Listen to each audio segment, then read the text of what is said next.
What is a legal scam that is still happening in 2022? If you're a personal business owner, you may receive what looks to be a bill in your mail from the U.S. Domain Authority. At first glance, you're under the impression that you need to pay $289 to renew your website domain name. However, there is very fine print stating that you are not legally required to pay the listed amount.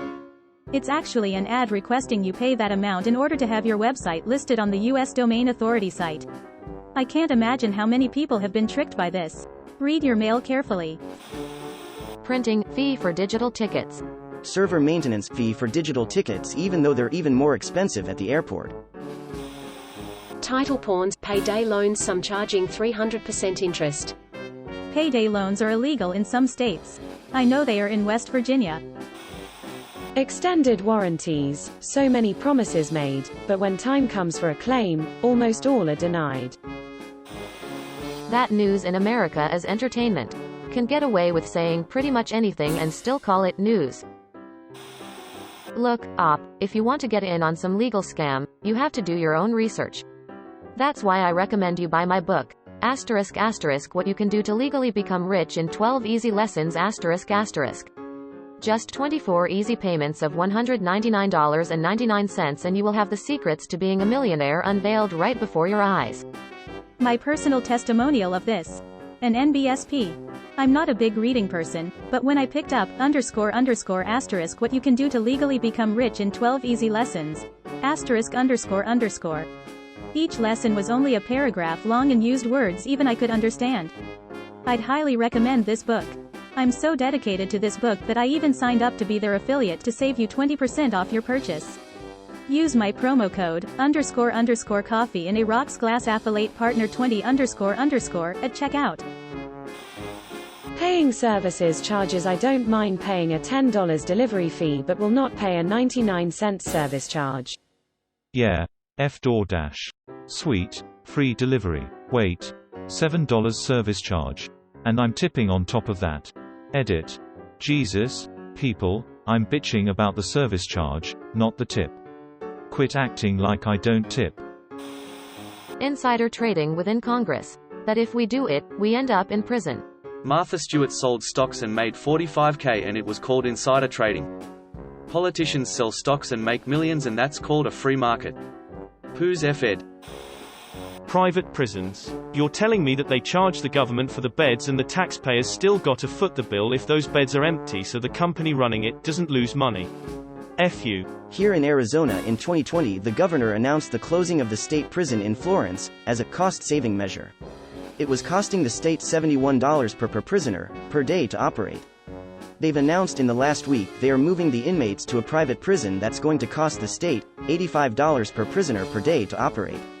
Also, they're guaranteeing the private prison that they'll maintain at least 90% capacity, which is just another way of giving judges an incentive to find people guilty. Link. The troubled teen industry. It doesn't work. It traumatizes children. It's legal kidnapping. I hope more attention comes to it and something happens. They're a business and the goal is to make money, not help troubled teenagers. FFs, half the time the kids aren't even troubled. ETA. The troubled teen industry refers to for-profit organizations aimed at steering rebellious and at-risk youth onto a better path through reform camps. But their methods are tough love, negative, positive punishments and physical labor. Because it's a business meant to make money, a lot of corner cutting happens. They hire young and untrained staff for less pay rather than therapists and certified nurses and teachers. It's also not regulated at all, so they can effectively do whatever they want with little recourse. They use scared straight tactics and beat kids into obedience. They claim the best way to send a kid there is by surprise, so they don't try and run beforehand, aka burst into their room at 2 a.m. and drag them into a van with very few belongings. Look up, a LAN school, for a notorious one. Paris Hilton was kidnapped at 2 a.m. and sent to Provo Canyon when she was 16. Look at how well that worked. Go through this thread for some horror stories. Edit 2. Thank you to everyone who clarified the difference between reinforcement and punishment. I've been using the terms interchangeably. Cold sweat smile. I went to one of those places in the 1990s. In Utah, where those schools are really popular because apparently they have very lax child protection laws. They had all these brochures showing kids horseback riding and swimming on an estate with sweeping green lawns like Professor Xavier's school. Lol. No, the real facility was an old church that had been converted into dorms. Girls had a series of shared attic rooms, boys had the ground floor. The school wasn't even a school, we had to basically teach ourselves from textbooks while sitting at desks set up in the basketball court at night. They'd have one teacher there, but they didn't teach, just gave us tests and monitored us. They had solitary confinement that they'd use if you got in trouble, which they called the ISU, Intensive Supervision Unit. I saw all sorts of messed up poo there. One of my most vivid memories is that they brought a new kid in who was a heroin addict. Instead of getting him medical treatment for withdrawal, they threw him in the ISU and basically just made him sweat it out all week with no help. The ISU was right outside the female dorms, so we could hear his yells and crying echoing around day and night. It was horrific. As an adult, I handle prison litigation, and have seen multiple in-custody deaths caused that way.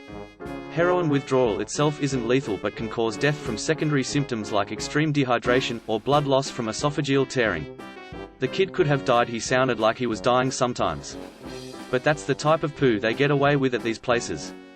I've also heard of them refusing to give people their high school transcripts years later. There has been some litigation about that. I have so many stories. Edit **** for poos and giggles. I googled them. They are still operating, and their website shows a picture of this huge, elegant building which is absolutely not the real place as their address hasn't changed. Looks like they're still at it. MLMs. I'm my own CEO. No, you aren't. You literally have a company telling you what you can and can't do. Civil forfeiture. You're going to tell me that a cop thinks that my property might be used for illegal activity, and that cop is going to steal it from me and pad their department's bottom line? What the actual F? Enough people don't know about this. Unless you're one of the victims it happens to, then you're like, WTF, the police just robbed me. Paying convenience charges when booking tickets online. Ticketmaster. WTF is a handling fee when I am the one handling my own phone. Edit. I was just making a flip smart ass answer to the scam question. I had no idea it was this much of a problem.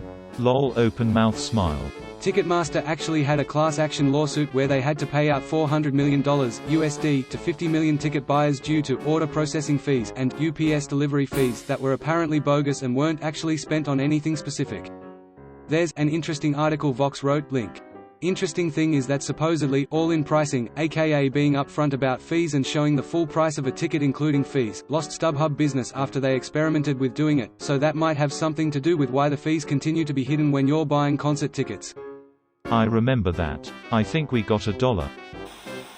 Time shares. I figured Airbnb and VRBO and all the other temp rental disruptors would have put a stop to this predatory own little pay mucho cash grab which destroys local housing markets and creates wet paint ghost towns.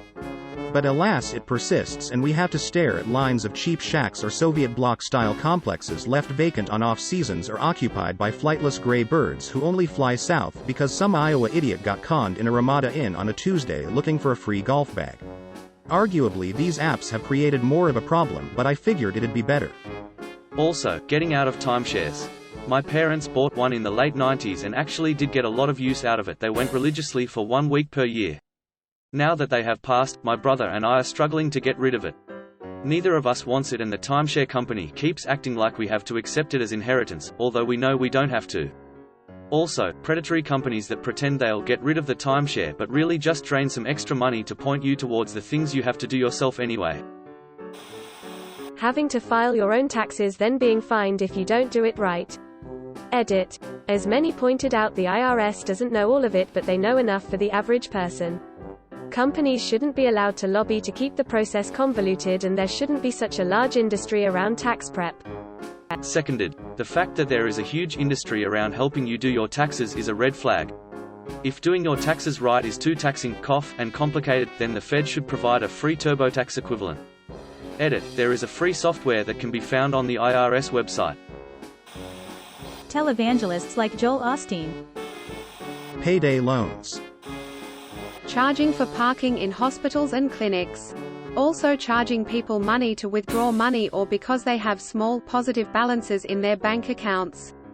Additionally, charging patients in hospitals for TV service.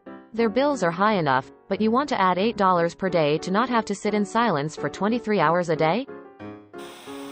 Congress officials being allowed to trade stocks. This on so many levels. I worked for a large accounting firm in the US. I was IT for the S&P basically. My dad and Mill could not hold stocks in certain business while I worked there. But Congress can buy and sell on anything they are making laws about. Cable company making you rent a router for $10 a month. Who should be illegal? Hot single ladies in your area. Sadly overplayed, but health insurance. Just yesterday there was a post about a guy who had medically necessary surgery and the insurance didn't want to pay the hospital. Pay us every month and we'll cover things like healthcare, car accidents, and other things that just happen in life to make sure you're protected. And #X200B. Thing in life happens. And #X200B. Yeah, we ain't gonna pay poo on any of that, but keep paying us our absurd monthly rates or you might be screwed if something should happen. Why insurance goes up after an incident. The fact that you give regular monthly installments is the intent that they will save you the hassle in case of a problem. If debt collectors can trick a grieving person into uttering words that imply you take responsibility for your dead relative's debts, that can be treated as a binding oral contract and allow them to collect from you. Edit. I've gotten a lot of replies saying this is unenforceable in pretty much any jurisdiction. They just make you believe that's the case so they can increase the pressure for you to pay. Don't give them a dime and go talk to a lawyer. You should do that anyway before following legal advice from someone who may not even be in your country. Hi, I'm a lawyer. This isn't true. There's this thing called the statute of frauds. It's a common law contract doctrine that dictates certain types of contracts need to be in writing for them to be enforceable. A surety is when a third person makes a promise to a creditor to pay the debts of another, and under the statute of frauds a surety must be in writing.